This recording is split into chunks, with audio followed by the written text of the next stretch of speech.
அந்த அண்ணாமலையை பொறுத்தவரையும் பாஜகவை தாண்டி தான் வளரணும் அப்படின்றது தான் அவருடைய, இல்லைன்னா பாஜகவை வளர்த்தது நான் தான் அப்படின்ற ஒரு. சார் அவங்களுக்கு நேஷனல் ஃபர்ஸ்ட், அடுத்து பார்ட்டி, அதுக்கப்புறம் தான் செல்ஃப். எங்கங்க நேஷன் ஃபர்ஸ்ட், அதெல்லாம் சும்மா கதைங்க. Party first. சி இண்டிவிஜுவல் க்ரோத் அங்கே வந்து ரொம்ப முக்கியமாக இருக்கு இல்லையா. இப்போ அண்ணாமலை வந்து has got a very long vision.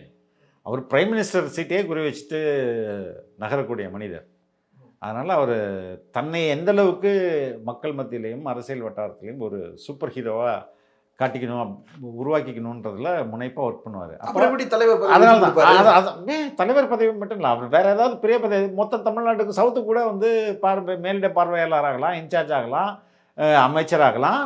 That good bye so many thing. ஆனால் தான் வந்து இருக்கும்போது தான் பாஜக இங்கே வளர்ந்தது அப்படின்ற ஒரு ரெக்கார்டை காட்டணும் அவர்.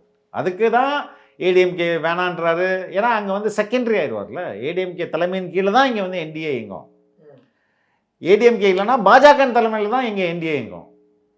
அப்போ அண்ணாமலை எதை விரும்புகிறாருன்னா பாஜக தலைமையில், அதாவது தனது தலைமையில் என்டிஏ தமிழ்நாட்டில் செயல்படணும் அப்படின்றாரு. Presta Premium Women's Wear. Let your body love it.